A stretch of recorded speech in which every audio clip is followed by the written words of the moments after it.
Hello, everybody. Welcome back to Detention to Details. This is episode 6 with Stephen Kimos. As an opener, I just want to kind of say, when you're a kid, you don't always realize the power that one person can have in your life. And for me, and I'm sure a lot of others, that person was Mr. Stephen Kimos. He was my 7th grade history teacher. But more than that, he was someone who saw the potential in kids that they necessarily didn't see in themselves. So today we're bringing it full circle, and I get to sit down with the man who shaped me as a man today, not with discipline or lectures, but with presence, patience, and heart. This conversation is the conversation that I never got to have as a kid, and I'd love to share it with you guys. So, Mr. Kimos, thanks for joining us, taking some time out of your busy schedule, and can you go ahead and introduce yourself for us? Yeah. Steve Kimos. I was a teacher and then a counselor and then a school administrator and then ended my career in the superintendent's office. And 31 years, and I was just burnt out. It was time for something else. So I retired and came down to Florida with the rest of the people that are old and, kept my cycling hobby going and a real estate business going. But before that, I was a kid, and I never forgot what it was like to be a kid, and I was awful. I don't know how I didn't have children. I stood in front of that class in 1991 and went, I can't do this. It's a 24-hour day the rest of my job. I worry. I'm a wreck. I just can't do it. So that kind of made me adopt kids short term. And I took it a little more to heart, maybe, and connect it with kids. But I knew, and especially related to Justin later on, and some of the things we might talk about, I just did what I wanted to do when I was a kid. You just did what you wanted to do, no matter who was in front of you, whatever it meant. I kind of drew a line when I really was going to hurt somebody. That was kind of the line that I had. But I would do crap like this. I was a gym helper. So I went into the cafeteria and I stole a bunch of chicken bouillon cubes, and I went into the showers. Now, back in the 70s, they used to make you take showers after gym. Okay. And I took all the shower heads off and I put chicken bouillon cubes in all the showers and put them back on. And then I suddenly, for some reason that day, couldn't take a shower. So I'm sitting outside listening to all the guys going, man, it smells good in here. It smells like chicken noodle soup. Man, I'm hungry. And I'm just laughing, And the next day I went and stole blue temper paint. And I took all the shower heads off and I put blue temper powder paint in all the... So then the guys go in there and they come out and they're all freaking blue like Smurfs. Oh man! Yeah, I just did crap like that. Or did you take that? Did you take that to the grave till now, or did they know? I got caught. Okay. I got caught. And when I got caught, I wasn't a jerk. I wasn't like, F you, man, I got caught. I was like, yeah, you got me. What am I going to say? Right. But my voice was higher. Not that it's so manly now, but it was higher back then. And I sounded like the announcement lady. So I would go into social studies class. The teacher's name was Kathy Wing, who I would talk to into my 50s. Yeah. And I would roll up my folder. I would go, Mrs. Wing? And she would go, yes. Would you please send Steven to the office? Okay. And she would write me a pass, And I would walk around the school for a half hour. Hey, Kimos, where are you going? Got a pass. Right, I was like that kind of kid. But I drew the line at extreme disrespect. Unless somebody was super disrespectful to me, I never came back at them disrespectful. Yeah. And you didn't necessarily do that. Kimos, I hate to tell you this, but, I don't know if you remember Mrs. Crawford, but everybody tortured that lady. She was like a health teacher or something like that, but I remember, how teachers had to be out and in the hallway during the change of class, and you guys would turn on the overhead with the drill, and the kids would come in and start their drill. Yeah. Well, I would come in and ball up a piece of paper and stick it in the overhead so it would start to smoke on the light bulb. And by the time she would come in, the whole thing's filling the room with smoke. And We tortured that lady. I remember another time, me and Blake Meyer. Blake I don't know Meyer. why they ever put him and I in the same class. Like this, is like let's put two little rascals in the same class. Yeah. But as everybody's walking into, I think it was Mrs. Bauman's French class. Like I don't remember what teacher it was exactly, but we took everybody's shoes and piled them on her desk. So she walked in and like there was a huge pile of kids' shoes on her desk. Like, and she's just like, "This is not funny. Oh my god!" Like, I'd be like high fiving everybody. Yeah, it's pretty funny. well, me and Blake are like strong arming everybody. Give me your shoes now. Take your shoes off. So yeah. I mean, I wasn't the best kid, but No, that wouldn't. You didn't have the blatant disrespect. You had some anger. I yeah, remember you had some anger. I wasn't sure where the anger was necessarily coming from, and I really didn't have a conversation with your mom about it. But it wasn't necessarily directed at your mom. The no, it anger was. was. Go Go ahead. ahead. It was a lack of male, discipline and influence in my life. My dad kind of, well, my real dad, who I chose to stay with when my parents separated, didn't really discipline me. I mean, he would work 6 in the morning till 5 p.m. And when he'd come home at 5 p.m., he'd have a, 6 pack of beer or go to the OPI. And, I lived in Amberley where I had a back door and my room was downstairs. So, I mean, I was dealing drugs and having my house raided by 14, and Yeah. he didn't care. Like, he didn't care. He just kept coming to pick me up from White Marsh Police Precinct, and um, I think that's honestly where a lot of my anger came from because I had so much energy that I didn't have a release for it anywhere. Hmm. And I think also being a smaller guy, and statue, you can kind of relate. We have to kind of make up for that in our Yeah. personality. Yeah.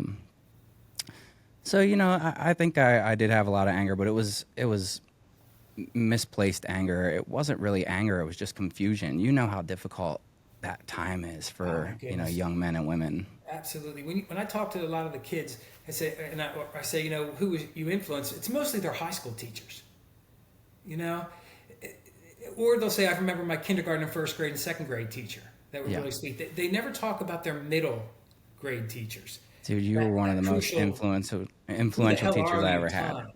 You know what I think really grabbed me about you was that you were upfront with us from the very beginning. Like you were a history teacher, and it's very difficult to make history exciting, right? Like, but you would, most of the days were pretty chill, and the days that were really bad, that where we would have to read out of a book, obviously by curriculum, it wasn't your choice. You were like, Yeah. guys, we have to do this today. I know that it's gonna suck, but we got to get through it, and R and R. It's like we're reading on the better research. days. Yeah.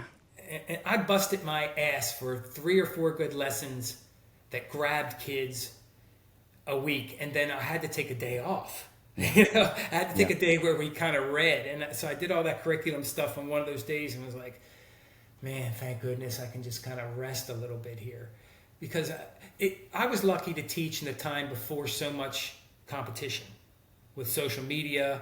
I mean, even with your kids, just the longitudinal studies are now coming out of what these dopamine hits from the phone are doing to developing brains. Yep. You and I are already somewhat developed. Yeah, And but it's video closing games did it, but not to the same extent that social media does it. because there were limits on it. Our parents put limits on it. Yeah, yeah. You know, And then my the my same son thing with the Enzo. phone, man. Yeah, I took my son Enzo. He's 3.5. I took his iPad like last Monday because he just had a fit at bedtime and would not chill out for like an hour. Like I want my iPad, and like losing his mind, screaming to the point where he lost his voice. The next day, I'm like, you know what? We're just going to remove this from the whole entire situation. I'm not going to give him a chance to be addicted to it, to get those dopamine fixes. And we can turn on the TV and we're going to put a sleep timer on it. And when the TV turns off, it's bedtime. That's just what it is. There is no arguing. I just say the TV is dead. It's dead. We need to charge it. It'll work again tomorrow. Man, And for now that works. But yeah, that was just the last week decision that I'm like, you know what? No more. Like I don't want my 3.5-year-old growing up on the iPad, and yeah. it's And I don't primarily know my how responsibility. simpatico you are with the mother, with their mother, but It's you important. got to get it in both houses, Yeah, somewhat consistently. Yeah, I requested that she limit the time and that we don't use that as a crutch to keep him occupied while we need to do things, because that's what it really comes down to. I think that these days is parents are kind of using those devices as a crutch to take Yeah. their kids' attention away from them. Yeah, and TV was different. I mean, TV, you sat down a kid, it was at least a half-hour long cartoon instead of those bam, bam, bam hits. We'll see how the studies come out as we get more information, because really, generation 2 behind you are the ones we're looking at now. Right. And yeah, I miss that kind of stuff. And you weren't good at math, were you? I was my favorite thing were math and science until I Okay. learned about World War II from you, and I was like, Right. okay, history is You my know, favorite thing. history. Besides people that write books and make movies, teachers and comedians are the last great storytellers. And all history is a big freaking story that you learn from and apply the lessons you learned from then forward. It's what we do in our lives every day. What I learned in this mess that I had last year, I'm going to generalize to this year so I don't make those same mistakes. So that's kind of the way I approach it. I remember one lesson. I don't know if you'll remember this. Three days before this lesson, something happened with you. I don't know what it was, but I remember you came in, you were mad, you just put your head down. And I'm just like, okay, leave him alone. Just leave him alone. And I talked to you the next day. You're like, I'm all right, I'm fine. And then I said, I know I need to do something different. Something to bring you. And a kid named Ryan Springfield. Do you remember Ryan Springfield? Tall blonde kid. He lived in my neighborhood. Right, Ryan Springfield. Did you jack him up? Like, or was it Ray Oliphant? One of the kids was out of control, No, and I it think you wasn't put Ray. him up against. Yeah, against the board. Yeah, I picked Yeah, him up against like, the board. stop. Yeah. He's still cool with that, by the way. Oh, yeah, And his mother was cool with that. Because parents were fine with that back in the day. Like, Back and in the day. that's how it should be. Like, Oh, but remind me to come back to the lesson, because I'm going to tell you where I should have lost my job. all This right. is one where I should have lost my job. This kid wasn't, this is terrible, wasn't in my club. If you were in my class, you were in my club. Yeah. You're part of my family. I took care of you. You were on the other team. I didn't know you. You know what I mean? I still was nice to him and everything. But this kid walked in, went to the assistant principal's office, and I could hear him yelling. He's an asshole. He was an asshole. No. This isn't Ryan. This isn't Oh, Ryan. okay, Ryan okay. This is another kid. And it comes out, and this man waiting for his daughter says to the secretary, if I talk to my dad that way, he'd knock my teeth out, And the kid goes, I kicked my dad's ass. My dad ain't nothing. I beat his... And the father's just like, I'm leaving. I'm just leaving. And he walks out. And I went, you know what? Come with me. He goes, yeah, I'll go with you. So we went down the weight room. Now, I'm 142 pounds right now because I'm a cyclist. But back then I was 165. I was playing professional lacrosse. I was bigger and a little bulkier. I throw 130 pounds, 245s and I go, I said, do that. He goes, I can't. Now he's a bigger kid, this kid, a big 8th grade kid. So you can't bench 135 pounds? And I got right in his face. And I said, we're alone in the weight room. And I said, you think you could take a full-grown man, me? You think you could take your dad? You can't even bench 135 pounds? You ain't taking anybody. And he goes, well, I didn't say I do it with my hands. I do it with a bat. So I look around, and there's this 2x4 in there about this long. I pick up the 2x4, I hand it to him, and I go, you don't think I could take that from you in 5 seconds and shove it up your ass? Good. Thank you. Thank you. So he drops the 2x4, and he just starts crying. And I said, you know what? Let's go walk. And we walked around. And I became his counselor later on. And I put him back in class after an hour. And I went and I called his father. I said, here's the number of the superintendent. He said, you're going to want to call him after I tell you what I did to your son. And I said, this is what happened. He goes, good, you should have hit him. I said, no, I'm not going to hit him, but okay, bye. To this day, November 14th, every year he calls me on the anniversary of when this happened. And he's a teacher and motivational speaker. That's awesome. Yeah. So yeah, it's that kind of stuff that you kind of do with kids. I took some chances.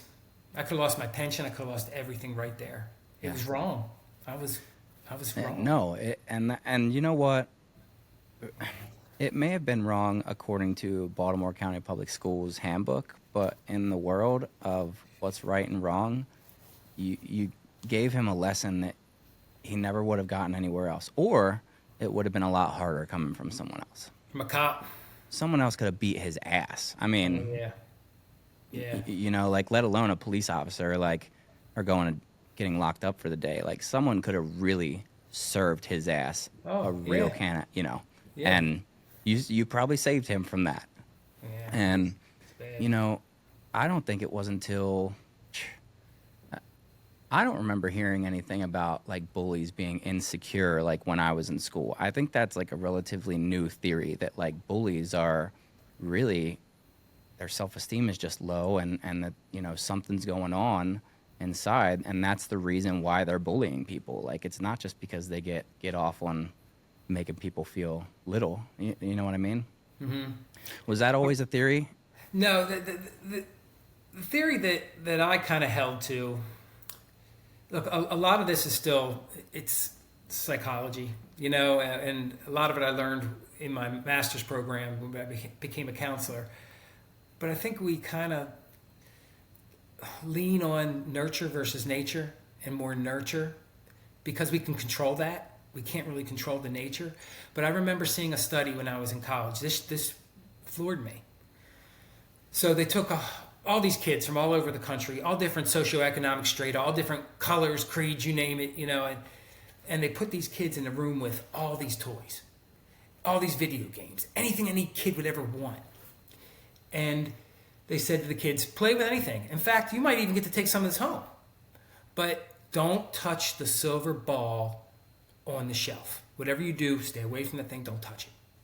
Okay. 60% of the kids, 70% of the kids didn't even notice the silver ball. They went and played about their business. 30% of the kids, me, you, will go up to that ball and go, why aren't we supposed to play with this sucker? What's so special about it? Yeah. You know? Now, of that 30%, 20 of those kids would go, whatever, Better not. go do their thing. The kids that were left would touch it. You know, and it would shock them. It was electrified. It would shock them. Then, now this is where I think kids like me and you drew the line. What the hell was that? I'm not touching that again. That's stupid. And then we go do our business. But 3% of the kids would touch that thing, would pick it up and hold it. No matter how much it was shocking them, they would not let it go. Wow. And tracking those kids into adulthood, 100% were criminals. So there is a genetic component that you can nurture out, but you have a predisposition. But it's very hard to nurture that out. So on the pyramid, you were probably on the second level down. I was probably third, low second, high third of the kind of kids that we were. So we could be saved. There's some, you don't give up, but you can't save. I still gotta check myself from touching the silver ball every now and then, and it's really that challenge that like, well, you said I can't do it, and I want to do it, so I'm gonna do it.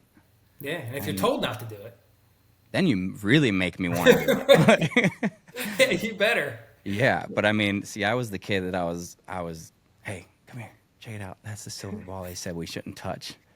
Go touch it. Check it out. I'd watch influence 10 other kids to go touch it. That was the way I know we're was. way out of order on our questions. You're good. But I don't know how you're going to take this. You were dangerous.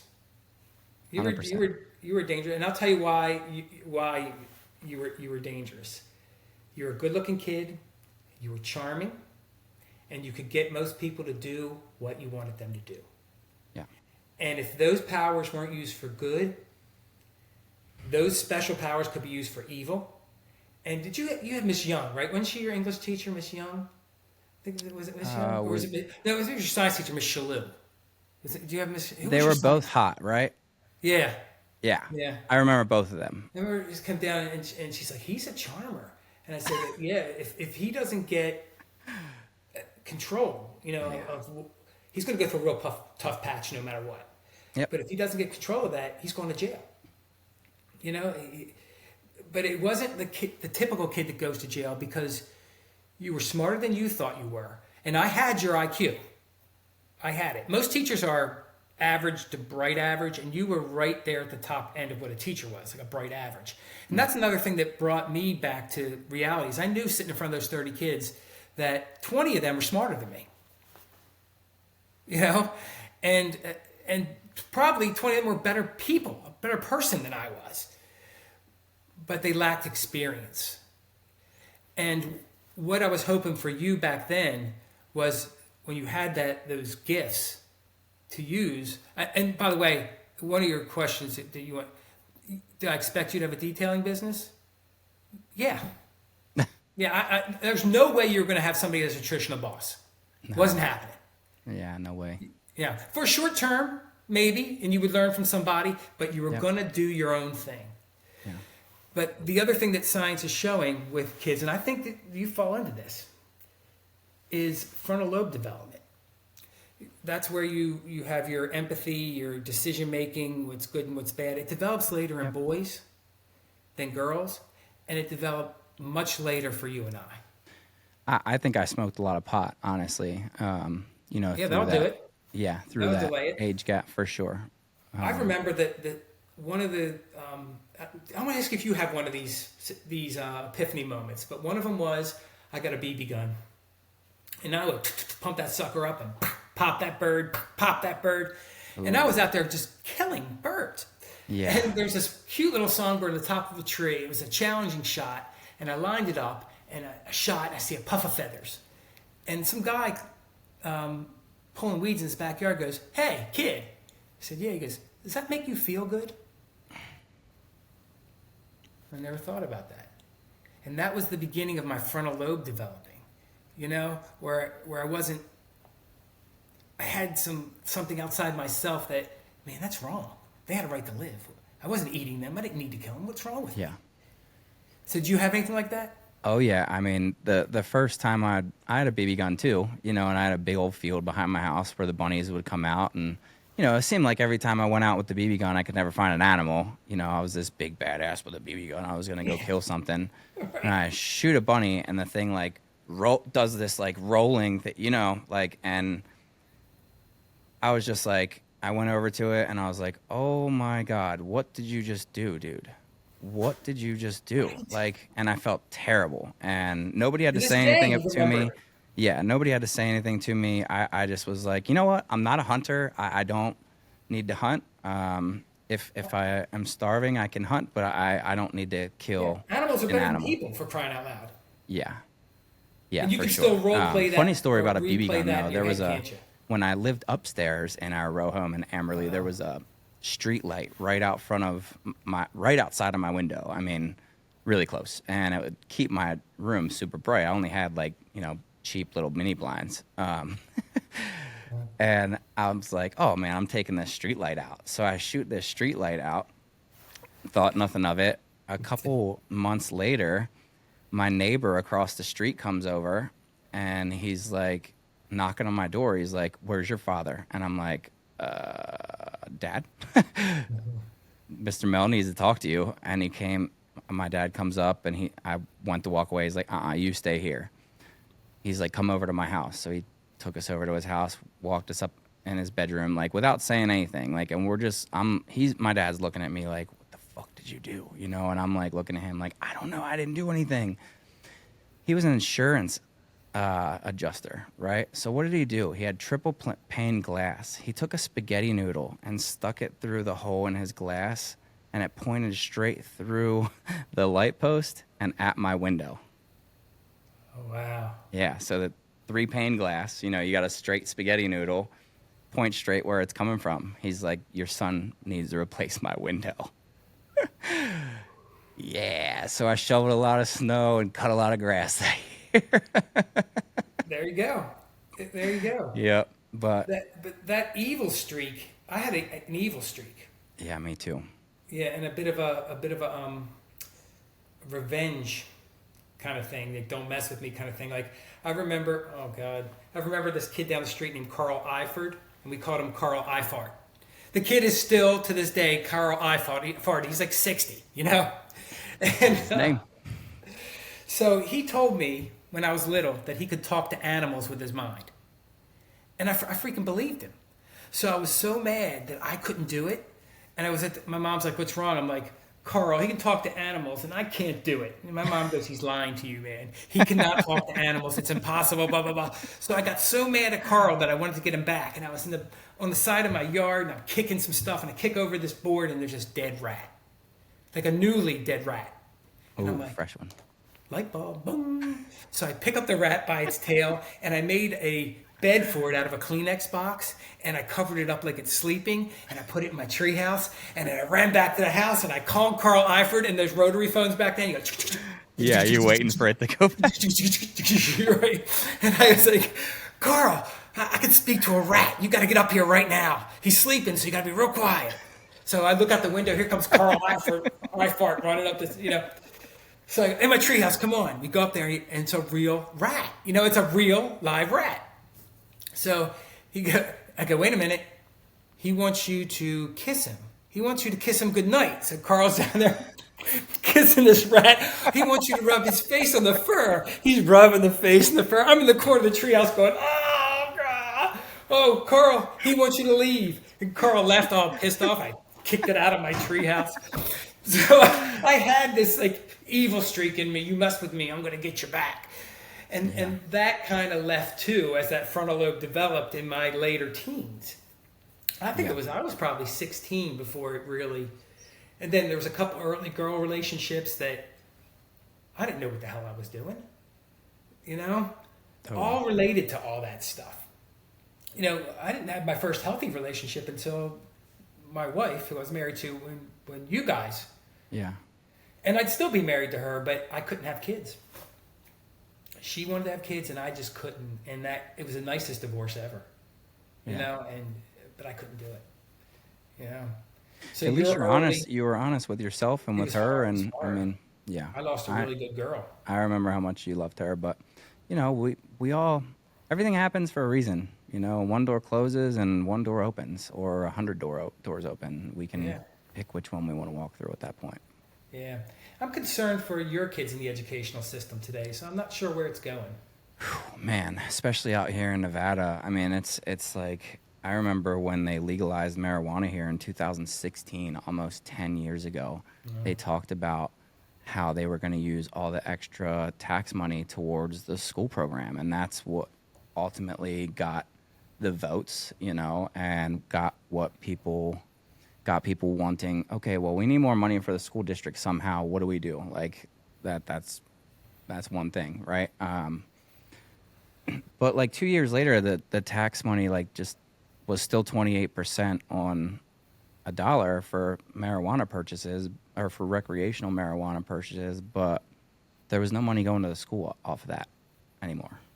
It's very strange. And obviously, you know, Vegas isn't really I think education on the East Coast is so much better between like Massachusetts, Pennsylvania, Maryland, Virginia. You know, I think that there's just a lot more.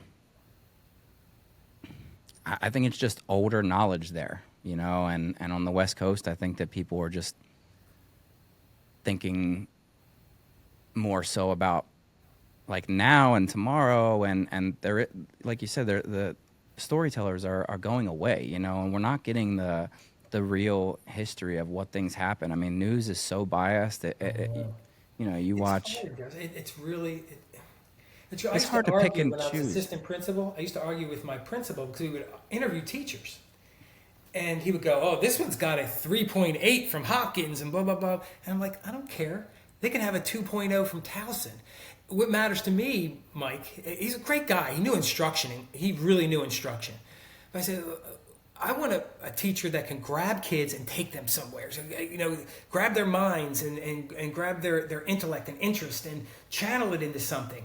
I want a ham, somebody that the teacher will walk around the room the kids won't take their eyes off of. I don't care if he has a 3.8 from Hopkins. I hate It's to tell middle you, school history. You're not you are, writing doctorate papers.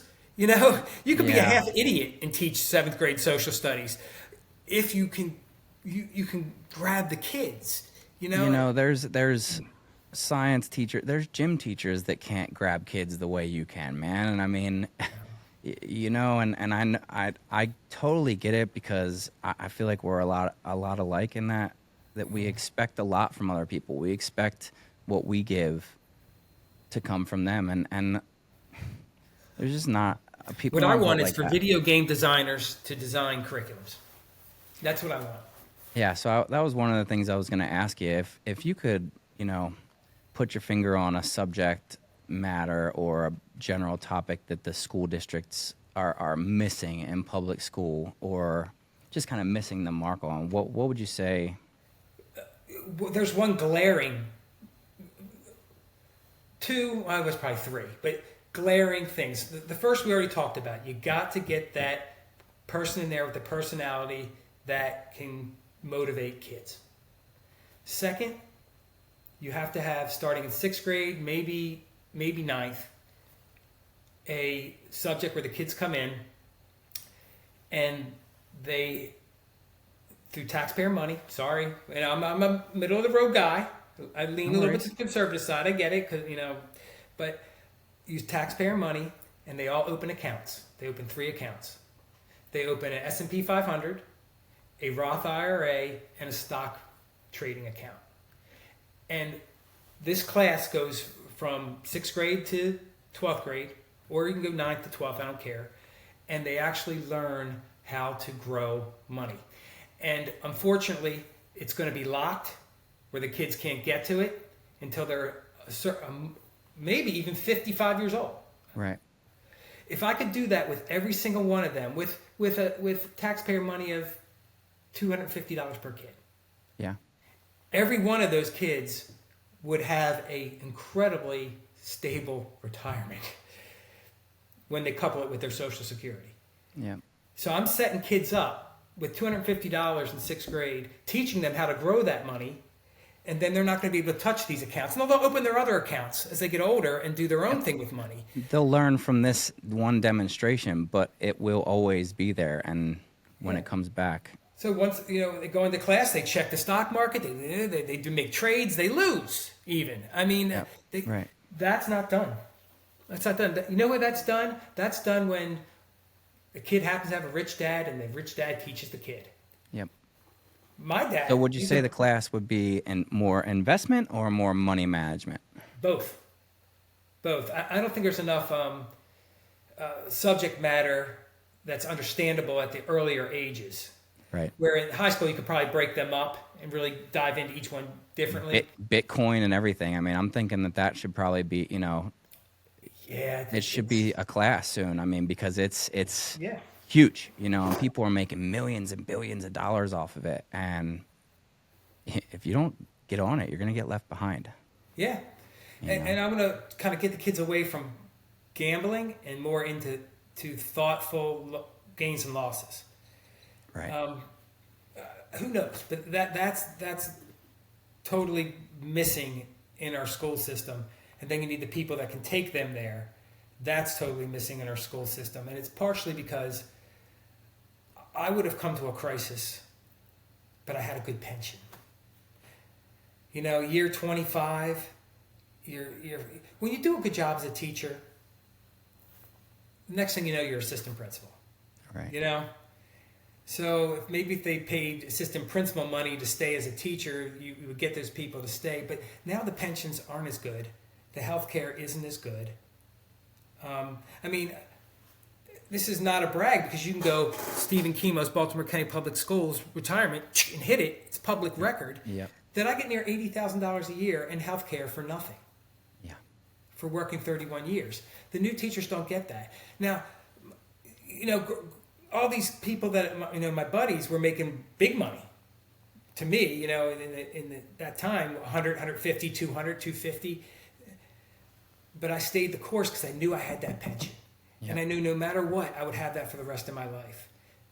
That's not there to keep the teachers there when the going gets tough. So we're losing them. Yeah. And the ones we have in there, some are great, but it's not like it was. And Yeah. I What do you hate think? sounding like that. My That's okay. day, we walked uphill the snow. It's so true though, man. People cared. They put their heart into it. And, you mentioned you planned out 3 thoughtful lessons a week. I can't even imagine like what it took to do that. Oh, I here's mean, another thing it's, about lessons that relates back to you. It brings back to you where before I went off task. Um, you're not going to remember this, but that day you were all kind of down and whatnot. I said I got to develop. So I need to do something. We had a boring lesson coming up on the feudal system in the Middle Ages. So I remember we sat in like 2 squares. yeah, it was kind of like 2 U's, right? Right, 2 U's. Yeah, Right, so you could get in, ride everybody's bike, and swing your golf right, club, and right. do whatever you need to Exactly. do to keep us Rollerblades. interested. Yeah. So I changed the seating arrangement into groups of 4, and kids walked in. They were like, "This isn't right. This isn't right." And bring me back to this because I'm going to go on a little tangent. All right. A lot of the kids, and a lot of them that you didn't even know, this was their one place they could go every day that was consistent. They didn't have consistent food. They didn't have consistent care at home. They didn't have consistent friends. But in Mr. Kimos's class, we were safe. For sure. You could come here. So when they came in and the seats were different, I could see the ones that I knew they're going to have an issue with the change, And I'm like, just calm down, go sit where you want with your friend, whatever. Yeah. And I had to move some kids because, of course, no one You had wanted to move sit me. with certain kids, Yeah. I think I sat with a girl I was dating at the time, and I was just like talking, and you're like, dude, let's go. Move right on. And then I went to everybody's desk and I poured parts out on everybody's desk and said, make a working catapult. You have 25 minutes, go. Wow. And I remember, you remember this, you watch to see who the leaders are.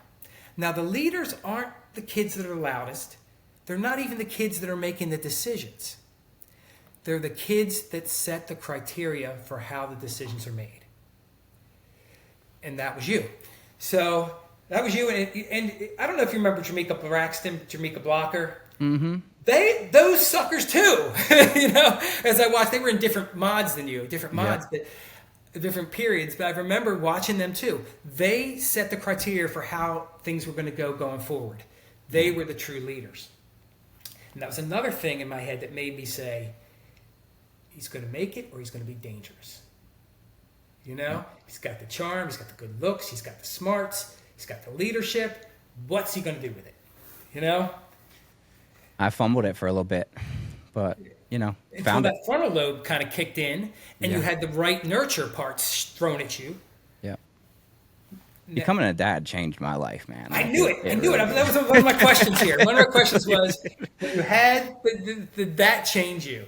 Yeah, it just changed me, man. I mean, I was racing motorcycles and doing the Red Rock Loop at 6:00 in the morning, getting through there in 5 minutes, like we talked about, and everything just kind of changed, man. Something was just like, all right, you got to be around for this kid. Like, you can't be an absent dad. You have to be around. And I remember when I knew from the time that JD's mom said that she was pregnant that we weren't gonna, it wasn't gonna be a long-lasting marriage / relationship. It was we were just too different. And I just remember when I, left her and felt so hopeless. I was like, you know what? You just gotta figure out how to do this, man. Like, do it legally. Go to the courthouse, ask around, figure it out. But it seems so overwhelming, and you're just so brokenhearted about. I was just so brokenhearted about being away from them, or from him rather. The only thing that I could really do was just focus on getting him back, and the only way I could do that was to be the dad that, I didn't realize, but really the reality is be the dad that the court wants you to be, and involved, kind, and stable, and I just, we got a tough job as dads, man, because moms, they get that they're the nurturers, the lovers, right? Whenever they fall down, kids fall down, they run to their mom. The mom hugs them, makes them feel a lot better, and it's okay, it's okay.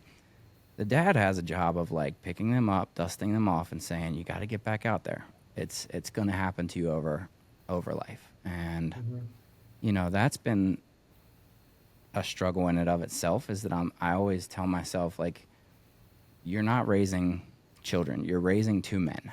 Like, you're raising two people that are going to be men, and what kind of man do you want them to be? And you have to lead by example, Yeah. especially in a situation like mine where I only get them half time. I have to double up that impression in that time, and it's tough being the disciplinarian and the lover and nurturer too. It's very tough. It's a tough balance, but It was God something willing. I couldn't do. So I mean, I have every great respect for you, because a couple times the teachers, even my wife now, when I'm still working with a neighborhood kid or something, says, having a kid will straighten him out. Well, you know what? Only 50% of the time. That you had that line that you drew when you kind of knew, okay, I've gone too far. And then when you have that line, you can kind of come back from it and say, I need to be a good dad. If I don't do A, B, and C, I could create awful kids, awful men. Yep. And it is a lot of pressure. It is scary, and it's a lot of pressure financially. Yeah. And that's why I urge you to, better. You're not cavalier with money. You got to prepare for the future while living your life today. That's a balance. Yep. Only 5 things will mess up your kid. Here are the 5 things. These are the 5 things that Justin Day is going to watch out for his kids. All right. 1, bad friends. If they get hooked up with people that are causing trouble, that are going out there stealing, robbing, smoking and drinking in their formative years where their brain's developing and that frontal lobe's developing and they don't quite get it, what a freaking mess that can be. All right, 2, bad boyfriend or girlfriend. I can't tell you as a counselor, in middle school and even high school, the dysfunctional relationship, both ways. Girls controlling boys, boys controlling girls, violence, abuse, making somebody feel like they're crap, just a crap person, no self-esteem. So they need to hook up with a really good girl. And that really saved me. I remember I was in that transition phase and I ran into this girl, Amy. And Amy taught me about art, music, culture, how to be a good person, how to enjoy certain things. And when she broke up with me, I thought, how am I going to get a woman like that again? I better be a better man to get a better woman like that. Who's going to want to? So she taught me that, and I'm grateful to her for that. And then 3, untreated mental or physical illness. If you have a kid with a mental issue or physical issue and they don't get proper treatment, they're in trouble. Yeah. And then, is that 3 or 4? That was 3. Work ethic. You can't have your kids be lazy. You've got to have them face adversity on their own. You can't be a helicopter parent and solve all their issues. You got to let them fight through and get growth through that fight.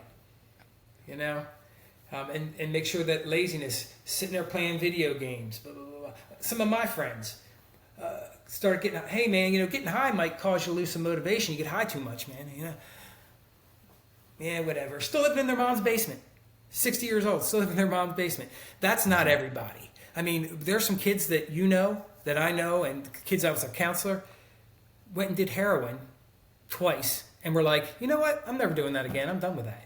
Yeah. Then I got a kid that smokes weed once. He's a full-blown addict 3 months later. It's crazy. Yeah, it's also how you're wired. Yeah. If you're wired to be an addict, you got to be careful. It was in my family, so I stayed away from it. I mean, I grew weed and sold weed and got high occasionally, but I knew I needed to not get involved because I think my genetic makeup is such that, look at cycling. Yeah, it's an addictive personality. You got to challenge it right. You got to Yeah, channel it right, or you're done. for sure. So watch those 5 things for your kids. They can have 1, they can have 2, 3 or 4. It's hard to come back. It's like the Swiss cheese model. I don't know if you've ever heard that before, but it's very popular in aviation accidents. Whereas, you know, you lay one piece of cheese down, which is a mistake, it's not always going to cause a catastrophic failure. But if you stack these layers of cheese on top of one another, at some point around there, there's going to be a hole where it's going to get all the way through all 4 or 5 of those slices, and that's where the accidents happen. So it's the Swiss cheese model, right? I So like that. you got to keep an eye on the Swiss cheese on your cheese. Make sure you're stacking it properly, you know, to fill up all the holes. Cover all the holes. Exactly. Yeah. Wow. So I'm using that one. you should, man. And it's not mine. You know, again, they use it in aviation accidents and stuff like that, just trying to figure out what happened and stuff. So, Yeah. let's see. We talked about a lot of the stuff that I wanted to talk to you about, Put but me in front of you, and I'll just talk and talk and talk. no, it's good, man. It's great. I mean, tell everybody what you're up to now. I mean, other than, you know, you're in real estate, but let's talk about some of your accomplishments in cycling, man, because I think it's pretty incredible. And I know you I'm like ready to to talk bore about you. that. Let's go. Cyclists inside the cycling group get on each other's nerves because we brag all the time. Outside of it, you're that freaking nerd that no one wants to hear. I don't care what your heart rate was yesterday. Yeah, it's like flying airplanes. Only, but you can find a certain few that really appreciate it for what Right. it is, man. And So without boring people, when I retired in the state of the school system, it just, I don't know what happened to Maryland. I don't know what happened to Maryland. I'm going to go backtrack a little bit. When I left there, Hogan, I don't care if he's a Republican or Democrat, had a surplus in Maryland. He had fully funded us and didn't raise taxes 1 cent in 8 years. The new regime comes in, and now they're cutting teachers.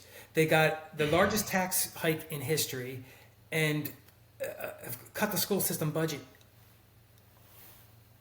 I don't know and what's going on. just for clarification, I know you weren't really trying to make a point on it, but the new after Hogan, was it run primarily democratically or by a Republican? It was run democratically by a really great guy named Wes. And I met him before, and I talked to him, and I'm like, yeah. How are we going to pay for that? Oh, we have the money. Okay, you have the money, but I don't know exactly what happened.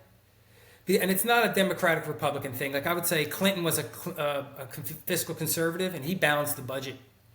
I think So that the definition of Democrat and Republican has drastically changed over the last 25 years. Let's just get that out of here, right? Like yeah, since you're since absolutely the right. first Bush was in, I mean, I voted for Obama the first time. Okay, so I was full blown, and we don't have to get off on this tangent, but I was Yeah. full blown Democrat, you know. And I started thinking about it, and I started making comments to my clients, and they're like, "You understand you're a Republican, right?" And I'm like, "Well, no. I mean, I vote this way." And they're like, "Okay, what you just said to me is you're a Republican." Okay, and then I started looking into it, and I was like, I guess I Maybe am you a are. Republican, especially after I'd started my own business and started working for myself. I want less government interaction. Like I want them to leave me alone, stay out of my shop, out of my business, out of my money, out of my wallet, and we'll be cool. I can't agree with you more. I Yeah. mean, I totally can't. That's here's social studies. Steve coming. I adhere to the classical model of conservative liberal, and it's of course a continuum. The definition of conservative is people that want to bring about change through the existing system. And I think the founding fathers were brilliant. They figured out a changeable way by looking at the way the Greeks and the Romans and other governments did it. And they made an amalgam of this checks and balances system, a 3 system. Incredibly successful and wonderful thing if you can keep that existing system.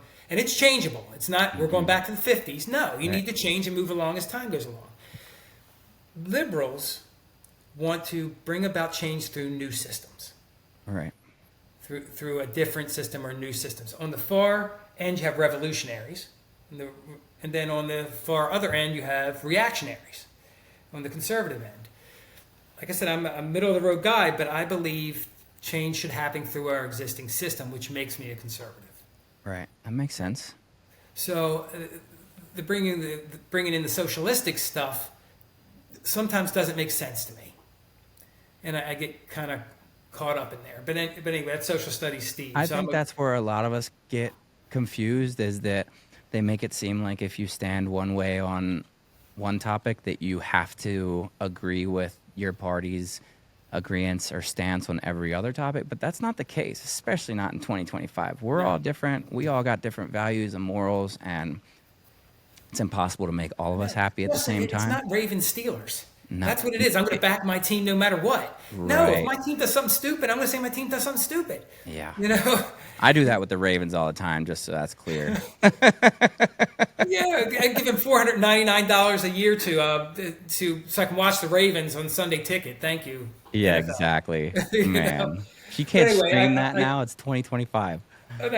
No, I digress. I took us way back off. But when I left there, I didn't get to teach anymore when I left. And when I was in the superintendent's office, I was doing teaching to adults and parents. Teaching teachers. I was in charge of taking all the people to court that never sent their kid to school. Really? Yeah, it was I didn't rough. know that. Was that after Stemmer's run?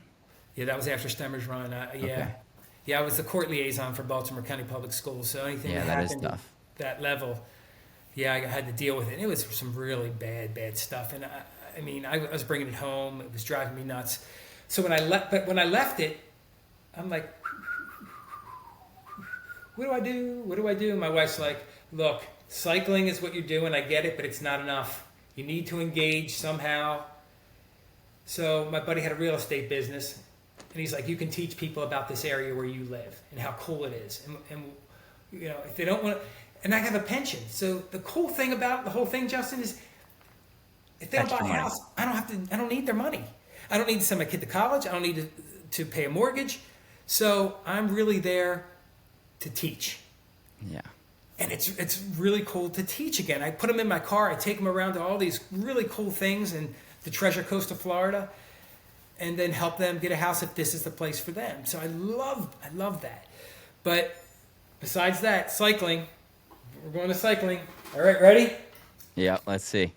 All right, so show and tell time. All right, let's see. This here is the series leader and the two-time Mid-Atlantic Sportif champion cyclocross. Cyclocross was what the Tour de France guys did in the off-season in the winter. They ran across fields, ran up stairs, jumped over things, hopped their bike over things, carried through mud, and it's an hour-long hard race. And this was my best discipline. So that's my jersey for that. This is my Senior Olympics jersey. I podiumed 2 events in the Senior Olympics. That's So crazy. I got some medals in the Senior Olympics, Senior Games. Okay. Here, I'm the Florida State champion. Yeah, Florida State champion in time trialing, which is 25 miles out, 25 miles back in a loop, where you try to hold like near 30 miles an hour for 25 miles on a bike. No Grueling. power, it's just you. Oh, and man. in gravel. Gravel's the new racing scene. So I've been state champion in those disciplines. That's awesome. I was the Mid-Atlantic Series champion in mountain biking. So that's Where was that Mid-Atlantic race at? Where was the championship of that at? That was a series. It wasn't just one race. Oh. You had to win the best of 10. Nice. And it was You had to all up score and the down highest. the East Virginia, Pennsylvania, Maryland, Delaware, Virginia. The races Nice. took place all over the place. Yep. Super Series champion. That's awesome. Here, I was a 6-hour road racing champion. So that was Man. road racing, how far you can ride in 6 hours. You had teams, tactics, all that kind of stuff.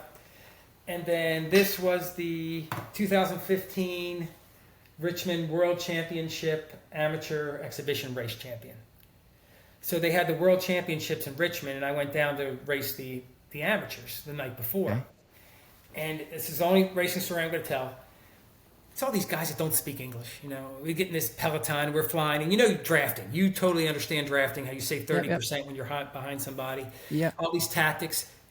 15 guys go, and I happen to be in the right spot. I jump off of them, I get behind them. I'm like, I'm about to die. Heart rate's 190. Don't let go, Oh don't my let go, don't let go. Until you get a big enough gap, and then it kind of slows down a little bit. And then you take Yeah. turns up front and you rotate around, but you're still going hard. And you still have these cobbled hills in Richmond. And then all of a sudden, 15 became 10, then became 8, and I'm still there. No way. And then it starts to rain. And then 8 becomes 5, becomes 4. And this Australian guy next to me, I said, what's going on? Where's the rest of everybody else? They're like, look, mate, we're about to be pros, and we don't want to wreck. So the really good guys kind of said, I'm not doing this. It's too dangerous. Yeah. Knuckleheads like me and you, The guys with heart. The guys with heart. we're going. And Yep. so I tacked down a hill in the wet. Flew up another hill, and I held off the other 3 guys for the win. So That's pretty awesome. yeah, that's what I've been doing. So cycling, now that I'm about to enter the over 60 range, all that's left are ex-pros and champions at the state and national level. So it's really hard, but I'm still at it. Yeah. Still at it. Crushing And it. teaching through real estate, it's just really cool. Yeah. So if you ever So get you down obviously- here, man, you got a bedroom and a Oh. bathroom. I'll pick you Dude. up from the airport. It's a cheap trip. Spend 3 or 4 days just kind of hanging out. Oh, I'd love to come see you, man. I mean, it would be pretty epic for sure. Port St. Lucie, brother. So you gave us a lot of advice, man. A lot of stuff to kind of take in. But if we could go back, geez, how old was I? 12? How old is 7th grade? 12? Yeah, 12, So if we could go 13. back 28 years, and I came in that day and put my head down, and let's say you knew my story, you knew who I am Listen. today, what would you have told me that day? Anything different? Jeez, that's a long time ago. That is 28 years ago. Pretty cool, man. Glad you held I on to still that. have it. Yeah, I'm That's so the glad thing, you yeah. held on to that. Yeah, I'll never forget my first interaction with you. I came to Golden Ring for like, I don't know, it was like the introduction or what, I don't know what you would call it, orientation, I guess, right? And I think it was at nighttime, and you were in the computer lab, and all your kids were playing either Sim City or Oregon Trail or something like that. And I was just like, yeah. this is dope. Like, I want him as my teacher, you know? And I was in 5th grade, and you probably don't remember this, but like a week or 2 later, I was standing in White Marsh Mall. No, I'm sorry. I was in 6th grade, and because it was October, and there was that Halloween store next to the pet store at the end by JCPenney down there. Yes, yeah. And I was standing in the window, and I'm looking at like their display, and I was like, ew. And you came up behind me, and you're like, ew. And I'm like, and I turned around like, who was that? And I'm like, oh, that's a teacher at my school. I mean, but that wasn't you. You must have known my face or seen me and like recognized me, because I don't think you do that to just a random kid. But maybe you would. I don't know. But that always stuck with me, man, and it was pretty cool. When I remember that week of Sim City where you would. Yeah. It's exactly like you just said, managing money and It's basic economics. economics. Yep. Yeah, I got yelled at for that. Dude, that was the coolest thing ever. And it's such a great lesson, like, because, you didn't just bring us in and sit us at a computer for an hour or say, hey, don't bother me. You would go over lessons of like, hey, like, this is how you build out, and this is how you plan for the future. And this is, you got to watch your money, and you got to watch how far you stretch your utilities, because you can only cover this amount of people with, your water and your power. And you gotta look further, and that's been a big thing in my adult life is I play chess. I'm always playing chess, man. That's hard.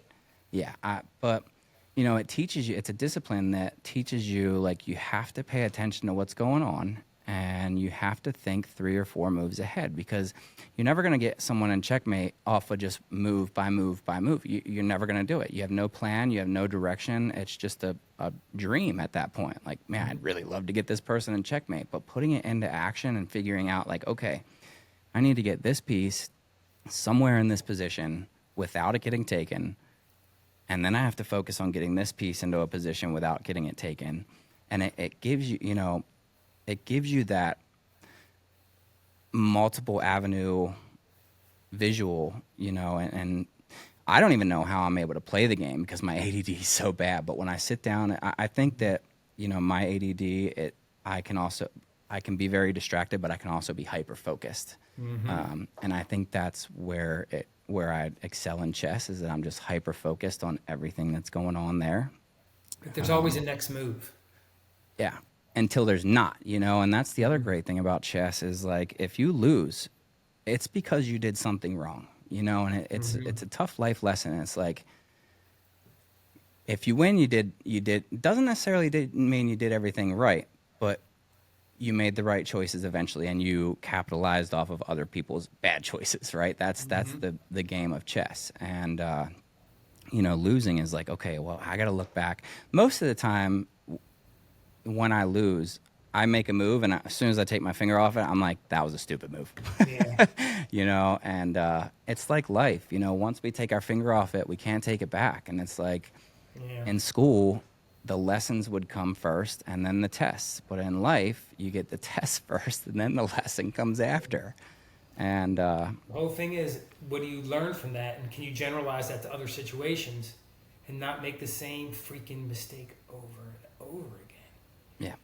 Yeah. And it's difficult because sometimes things become so familiar to us that we don't believe that we can't see our life in any other light. It's like, no, this is part of who I am, and I can't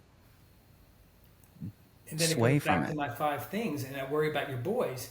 If they hook up with the wrong girl, you know, and then I see them make that same mistake over and over. I mean, kids that I counsel in high school that I work with in private practice that are still making the same mistake they did in middle school with women or with men. You know, Yeah, I'm kind of guilty of that, man. you've got to get them to learn and grow from these situations that you're talking about. Yeah, I'm And finally at a point where I'm celibate, man. I've been celibate for a little bit, and I'm just trying to focus on myself and my being a good dad and a good person, and church. And I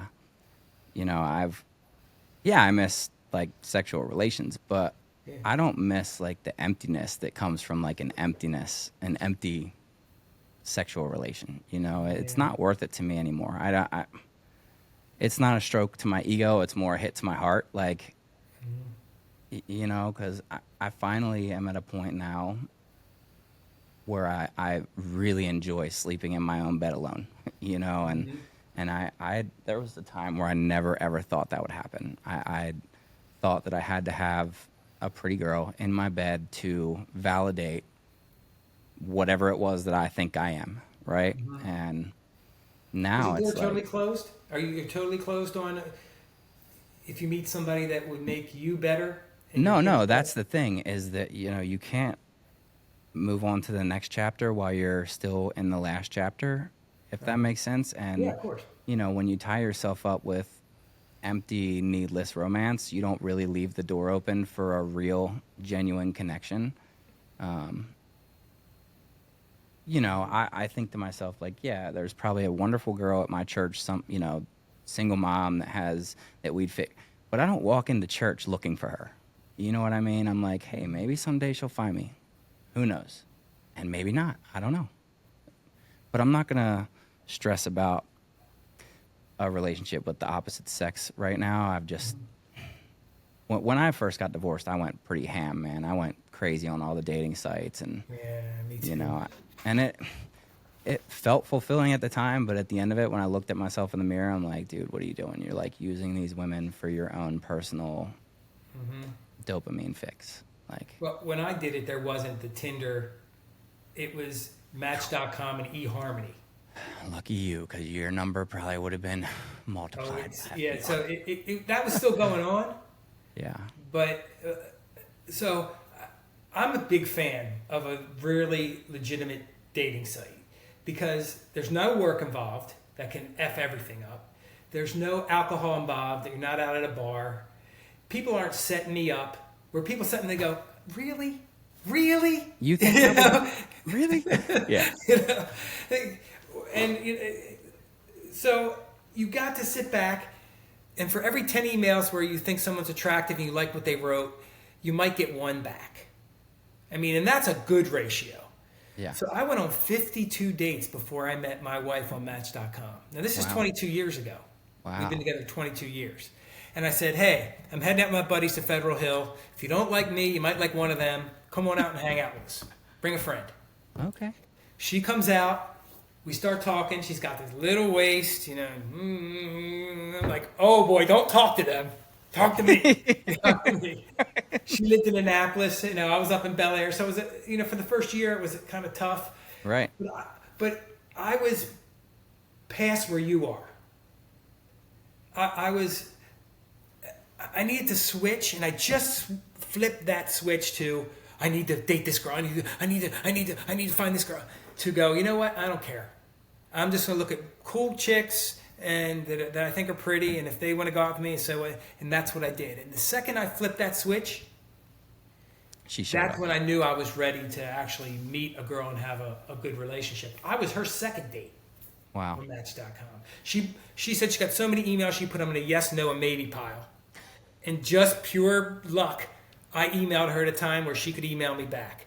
We emailed back and forth, and I kept weeding out if she's nuts, or if she's too needy. I need somebody that's a little needy, Yeah, but not yeah.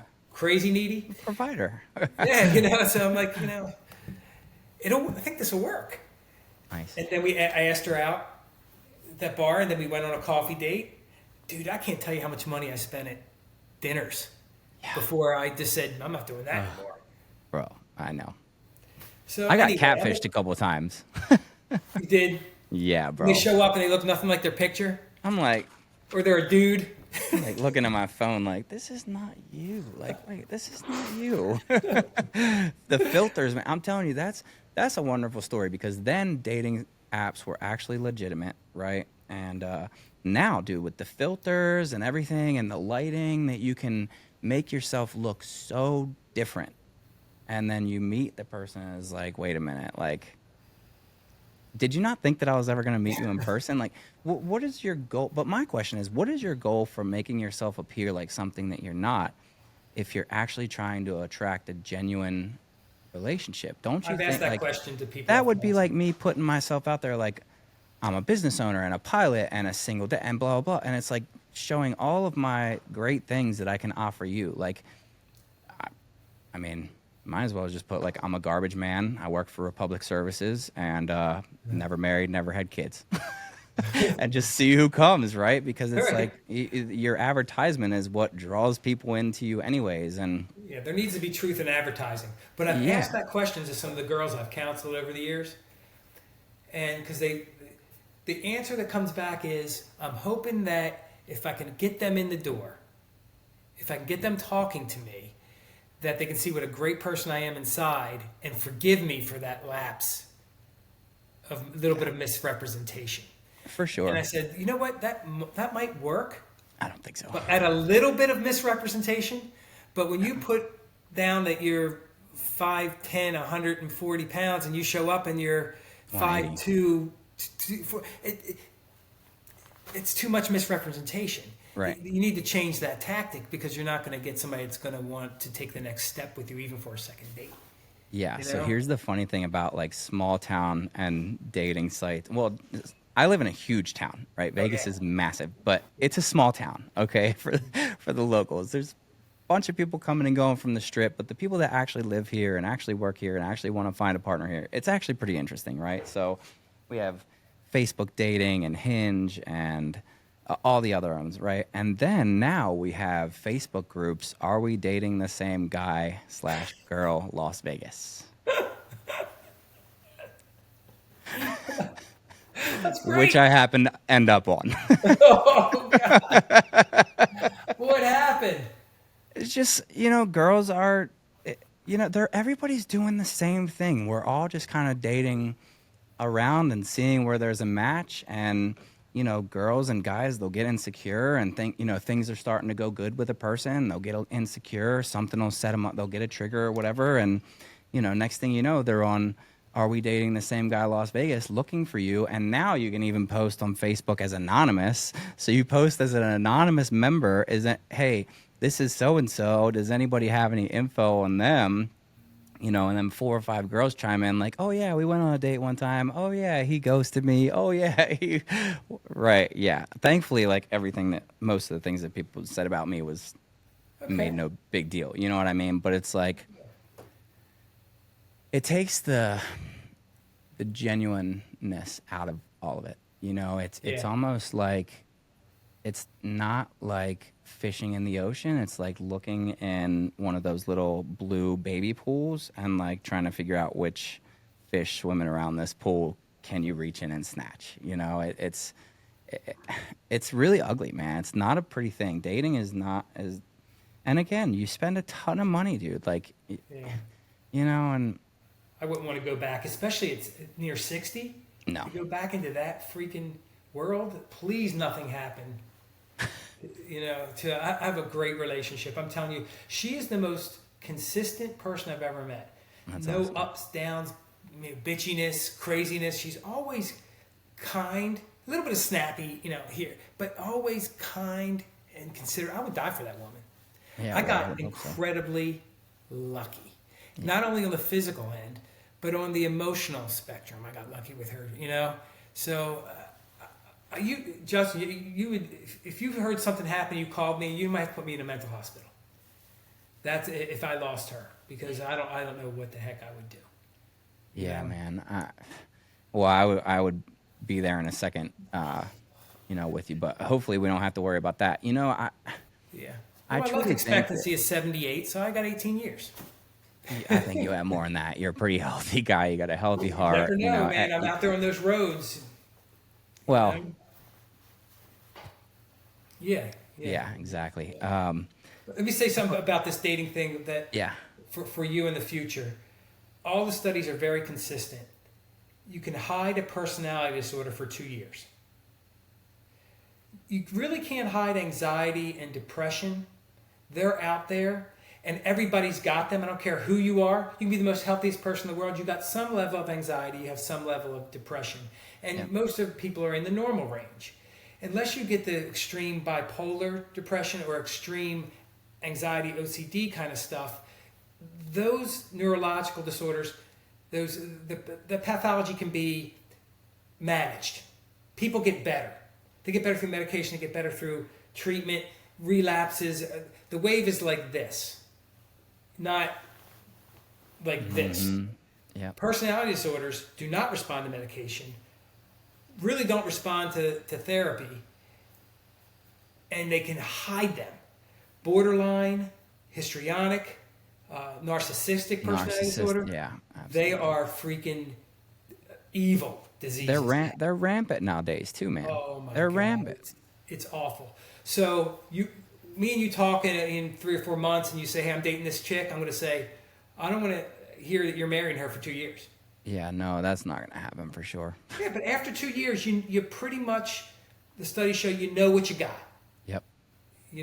And your kids, you need to pass that knowledge on to your kids. Guys, when you start dating, now it's your 16, 17, 18, you need to go 2 or 3 years before you know who this person really is. Yeah, the And reality. at that age, you're still forming. Right. I Yeah, mean, and I'm. me and you are still forming now, but we're Yeah. kind of forming less. Hmm. We're kind of already made, but we're still changing. Yeah. Your kids, you need to be on top of that. Yeah, but to your point, we always put our best foot forward at first, right? We're Course. always going to hide our shortcomings to a potential partner. Hmm. So you're right, it does take, but it takes 2 years for the real deep stuff to kind of come out, Yeah, and the disorders, especially. I mean, yeah, I could hide something that's really not a disorder, put my best foot forward. Some mistakes I made in the past. That's all different than the really damaging stuff. That came out. I mean, I dated this girl when I was in your stage of like dating everybody and just getting laid, doing whatever I could. She told me, I'm going to tell you another story. I'm going to tell you another story before that one. I don't know how I can have a healthy relationship. I really don't, because my very first girlfriend, she's a beautiful redhead. She went to John Carroll. I went to Perry Hall High School. And I fell for this girl. I mean, physically, I was hooked. And I noticed that she would lie to me about little things.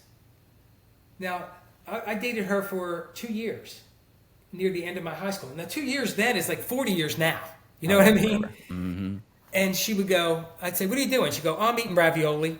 And then 2 minutes later, her brother would walk in and go, you ate the last of the cereal. I said, wait a second. You said you're eating ravioli. Just stupid lies like that. You have to lie about And I started something. noticing and keeping track. Then one night, I'm out, and this guy from Calvert Hall I knew, I played lacrosse with, which was tough for me playing lacrosse, by the way. I was a pretty decent player, but I wasn't the preppy, rich kid, so I had a tough time breaking in. It was really tough. But anyway, she would... Where was I now? Shoot, I went off The redhead. Lying. Oh, small so... lies. I mean...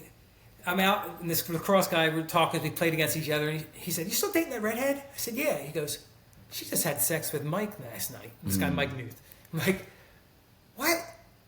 what? So I call Mike. You know, Mike's like, oh, dude, I didn't know you were still dating her. I'm so sorry, man. I'll never talk to her again. My bad. I'm like, cool.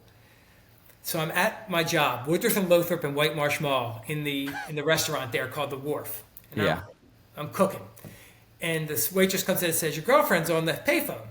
So I go out to the payphone. Now this gets really twisted. I go out to the payphone and I say, look, I'm at work. I know what you did with Mike. I can't talk right now. Bye. Hang up the phone. Calls back. Look, I'm at work. I can't talk. Bye. She calls back. My boss takes the phone off the hook. She starts calling the house phones through Woodruff and Lothrop. They take those off the hook. Now she can't get in touch with me. She goes into her room, barricades her door, and cuts her wrist. The cops come, bust down her door, and take her to the hospital. 20 minutes later, cops come into my work and arrest me in front of everybody in cuffs for telephone misuse.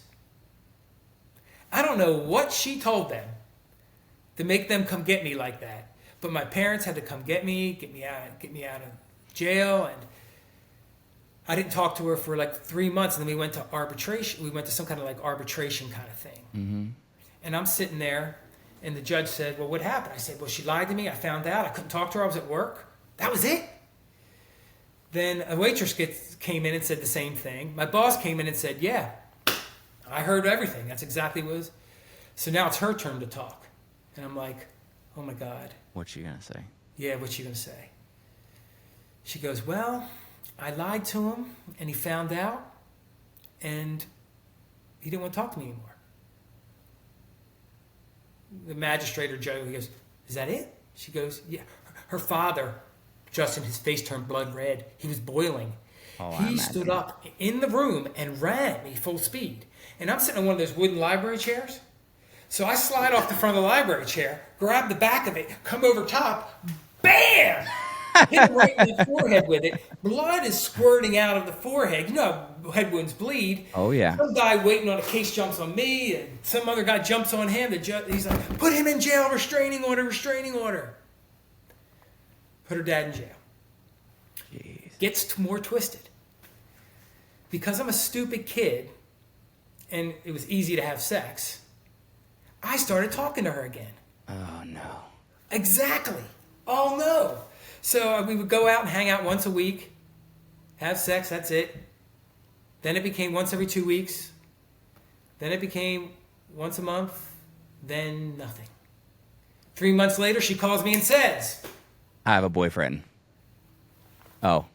Oh, no. Even worse. I'm pregnant. Oh, so I said, look, you lie all the time. Let's go get a test. She's pregnant. Not yours. So her very strict Catholic family, get You're tests. having this baby. Not my kid. Not my kid. So, over the years, it still gets more twisted. We would talk once a year. You know, she grew up, I grew up, I was a stupid 17-year-old, she was a stupid 15-year-old, but there was still something wrong. And I knew there was pathology there. I knew there was some sickness there. Then, 2 years ago, Mr. Seward calls me. I owe my life to my high school guidance counselor. When I got arrested the first time, he's the one that came and got me. And I wanted to be him. And back then you had to teach before you became a counselor. So that's one of the reasons why I went that way. This guy, when his mother died, he had 150 kids camping out on his front yard that night, waiting for him to get home to take care of him. This guy, Alan Bruce Seward, he's a legend, an absolute legend. You can talk to any kid that went to Perry Hall. They know him. They said, this guy saved my life. I mean, I could never rise to the level of him. And to this day, he's on my Google scroll reel. I mean, I see him every day on pictures. I talk to him. Anyway, he calls me. I'm 56 years old or whatever, 57. And he goes, Stephen, you need to call Donna. And I said, why? He goes, I'm telling you, I wouldn't call you and tell you to call her unless it was incredibly important. So please call her. I said, okay. So I call her. She's living in South Carolina. She's married. I said, how things going? She said, oh, great. So I guess, Mr. Seward, I didn't think you'd call me if I contacted you. I said, what's going on, Donna? She goes, well, all those years ago, and when I was pregnant, I wanted you to know that it wasn't, your child, of course, it was my dad's. She said, my dad was raping me and my brother. He would put a gun on the table and he would make us both do things. All these puzzle pieces just fell right into place. Right in. And you understood it. All made sense. Her brother killed himself 6-7 years before this conversation. And I said, that's why David killed himself, right? She said, yes. This man abused us. I said, your mom. She volunteered at Golden Ring Middle. I mean, your mom. She said, my mom just let it happen. And she gave me all these details that still to this day blow my mind. She said, look, I want to let you off the hook, that it really wasn't you, that it was him. And that's Fast why you forward got a year mad. later, I'm on Facebook and I see a message from her husband. I know many of you love Donna, but she's gone now. Oh, man. She ended up killing herself. So that was my first real relationship. So I had to recover from all that. It took me 2 years to trust the woman I'm with now. She'll tell you, he thought I was going to go nuts for 2.5, 3 years. So that kind of stuff, man, it forms you, and you got to fight to get through that kind of trauma. Yeah, totally. Even on my side, imagine her side. My first relationship was a lot like that too, man. I don't know if you remember Tessa Arball, but she was like a long blonde, straight hair, big old boobs, tan skin. You were probably a guidance counselor by the time she came through there, but I was in, 10th grade hanging out with CJ Tremboli. Remember CJ and Craig? Yes, I see him on Facebook sometimes. Hanging out with CJ and Sonny and, that whole crew. And, we're at a party. It's CJ's, birthday or something. And I'm drunk off my mind. In walks this 14-year-old Pamela Anderson double, and I'm just like,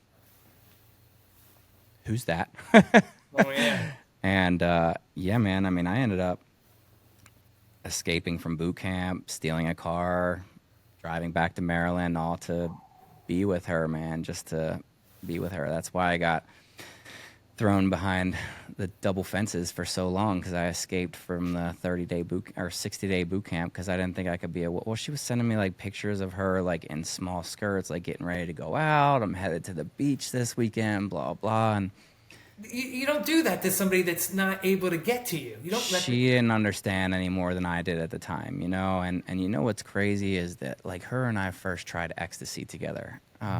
We were, it was like, I don't know, we were 1999, 2000 sometimes when it was like relatively safe Yeah. or to do Yeah. drugs.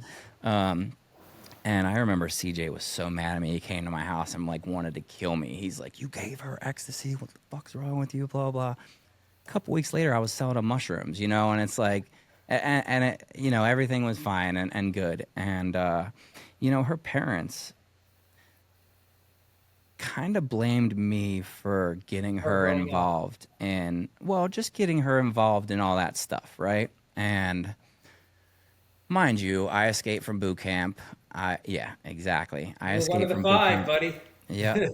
Go home, see her, and turn myself in, get taken away for 2 years. My counselor at the time ended up having to stop all mail coming from her because whenever I would get mail, I would get like mad and restrained and like, whatever, just cause a ruckus. Well, I want to say she has 3 or 4 kids with 3 or 4 guys. Her, I think one of the baby's fathers had an overdose like a couple years back. She ended up having a leg amputated due to gangrene from Wow. shooting up in her feet. Wow. Yeah. So that's the life that I either could have been in or not. And I'm very grateful that I was not Do involved in you that. remember that feeling though, that uncontrollable I had to have urge her. to I have had to to be get to had to her? be And near her. Had to protect her. You know what it all came down to is I had to protect my own ego because like the same thing happened to you. Somebody came to me like, "Dude, you still with Tessa? Like she slept with Timmy Malone like at the yeah, football game like 2 nights ago." And I'm like, "Wait, what? I'm gonna beat Timmy's ass? Like it's his fault. Like, yeah, it's his fault. like it's his fault, right?" Yeah. And whatever, it is what it is now. But I look back on all that and I can't even fathom how I wanted her at that time more than I need for my own children now sometimes. Most of the time. Yes. You know what I mean? It was like an addiction that I had to have. And, we hooked up one time after I came home. I think I was like 19 or 20. She came up to York, Pennsylvania. And by that time, she was pretty strung out already. I mean, I want to say she was 19. I was probably 21. And I was like, yeah, I'm never going to do this again. And, just seeing things on social media and hearing things from her old crew, it just didn't turn out very well for her. And I, No, she's lucky to even be alive. yeah, very, Because a bunch of our kids are dead. yeah, Our friends and kids are, yeah. yeah, Didn't man. I make it. mean, fentanyl is taking over, and, you never know what you're getting when you get a bag of powder or drugs. And that's why I say it was semi-safe to do Yeah, it back was then. different. Mm-hmm. There were people trying to lace it to stretch it to make more money, but Yeah. there weren't people lacing it trying to kill people, Yeah, because it and makes sense to kill your clientele. it doesn't, but it's not the dealer that's doing it, it's the people who are making it.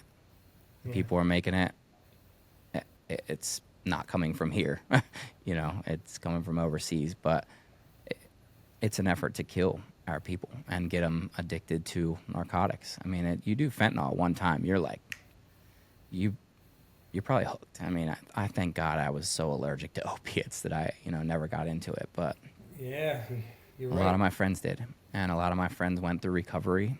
And then one relapse later, they're gone. Because they do the same dose that they stopped doing when they were. And it'll kill them. Yep, one of the five, buddy. Yeah. One of the five. So you just got to be on top of your kids, be on top of your friends, and you're going to be annoying. You're not going to be the good guy at times. You know, there's going to be a point where your kids look at you and say, "I fucking hate you, Dad." Oh, I know. I know. I mean, it's all but said verbally. You know what I mean? Yeah, yeah, And that's okay because I'm not here to be your friend. yeah, And when my stepdad stepped in and I was out of control, he wasn't there to be my friend either. He was there to support my mom, yeah. And I'll tell you a story. I don't know if I ever told you because I don't tell a lot of people this, but I guess everybody's going to know now. I was probably 11 or 12, and my mom lived over in Dunfield, like off of over by the Walmart off of 43. Yeah, you know Um, exactly. and they had been dating, I don't know, maybe like 8 months a year, and I never went to my mom's because she had rules. So I just chose to stay at my dad's. And when she would come to pick me up, I'd be like, I don't want to go, and my dad wouldn't make me go. But the one time that he did make me go, and she's like, it's time to get in the shower, and I'm like, nah. She's like, Justin, get off the couch and go get in the shower. I'm like, I'm not getting in the shower. Whatever I said, I made my point adamant that it wasn't happening, right? Mm-hmm. Well, little did I know, he walked in the room and asked her, do you want him in the shower? And out of desperation, she says, yes. Well, he came over, grabbed me up, took me into the bathroom, threw me into the bathtub, and turned on the cold water, clothes and all. And he's like, don't you dare get out of that shower. And I like, on my ass, getting soaking wet by freezing cold water, and there was no way I was stepping out of that shower. Yeah. You know what I Yeah. mean? And I hated him for that. I'm like, that's abuse, that's this, blah, blah, blah. Well, it was one of the best things that ever happened to me. And I'm still grateful that he did that to me, because I walked all over my mom, Mm-hmm. and now I feel terrible for the way I treated her, and I know that when she's gone, I'll feel even worse. So You've the only mended thing, that. You've mended that. I hope so, but it still haunts me sometimes, the way Yeah. that I treated her. Yeah. Um, That's that frontal and lobe development. yeah, and the fact that she stayed in my corner this whole time is just Mm-hmm. pretty incredible, man. Yeah. It's very, Yeah. very I always special. thought she was a great woman. Very cute, beautiful, I know. great woman. You I know? know. Yeah, I she was remember awesome. nights that I'd be like, oh, I wish Stephen Chemos would marry my Oh, mom. I couldn't do it. I couldn't. I No, couldn't you be. I couldn't. couldn't Trust be a me. stepdad. I mean No. that. Big kudos to your stepdad because It's a huge job. And it's a very, there's no reward to it. There's not any, the reward comes later, but yeah, there's no instant gratification. There's no hugs at the end of the night. I love you. There's no, introductions at schools, at, events that this is my dad. It's a very thankless job. mm-hmm. And he did it with grace for a very long time. Wow. Yeah. Yeah, I mean, I'm terrified because, getting older, I'm gonna have nobody. Yeah. I mean, nobody's gonna come see me when I'm in the nursing home. We don't have big Christmases. My sisters don't have kids. So yeah, I'm gonna be lonely. I mean, I knew that making that decision back then, I couldn't get through the crap to get to the reward. I was running out of energy. Maybe if I had a different job, maybe I could have, but no. Well, you poured it I all wish. into your job, man, and Yeah. thankfully we had you, because not a lot of teachers did, and Oh, you it did. was tough back then, man. That is a tough, tough age. Your boys are going to go through that, but you're going to be there. They're so lucky to have you. You know. I'm lucky to have them. I'm just as lucky to have them as they are me. Yeah, you've done well for yourself. Set Well, yourself up for the future. Set them up for the future. Watch the 5 things. Enjoy yourself, brother. yeah, man. Thank you so much for spending some time with us and giving us those stories, because No some problem. of them I did remember, some of them I didn't. And I can give you when I was stabbed. I'll give you that one next time you have me on. I'll give you the one where I was stabbed. I'll all give right. you Miss Fosberg. Sorry, Miss Fosberg, I didn't tell your story today, but I promised her I would tell those stories. So I have some more stories for you that. Well, I'd love to have you back on, but next Yeah. time I'm gonna have you sitting right here across the table from me. Oh God, Vegas, Yeah, me in Vegas. But yeah, hopefully we I'd love can, to come back on. You just let me know, brother. for sure, man. Well, I know it's not just from me, but thank you for everything. Yeah, I wonder how many of these ex-kids, all these kids I taught, if they see this, they're gonna be like, "Man, he looks old." Nah, man, you look great. He's still You the look great. same. You He's look still great. the same. Yeah. So, all right, Yeah. just to wrap things up, where can people find you, on your social media or YouTube? Oh What's a man, good place I to am get in not a touch? big Facebook guy. Okay. I and then But I you have a have these. YouTube channel. Yeah, I do. I'll get to that, but I feel guilty because every kid I ever taught or counselor was their assistant principal friends me, and I just can't get back to everybody, and I got overwhelmed, and I'm just like, you know what, I just need to be. So I'm not real good, but anybody can find me on Facebook, and if you're a kid, I'll get. Might be a month after you send me a friend request, but I'll get to it. But yeah, I'm doing. They want to see me do some teaching. and want to know about moving to Florida, they can always go to the YouTube channel, and you just Google Steve Kimos YouTube, and it'll just come up. It's moving to Port St. Lucie, and it's fun. It's fun. Yeah, So it is. kids that want to Well, learn I'm about I'm Port St. glad. Lucie, click. Yeah.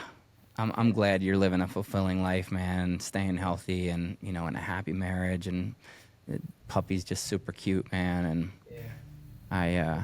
I'm really grateful that for this time, and grateful for your Yeah. time as a kid too. So, All right, bud. Keep doing what you're doing. all right, buddy. Well, guys, thank you so much. This is episode 6, Detention to Details, with Steve Kimos, the teacher that made a difference. Just like and subscribe, and we'll see you next time.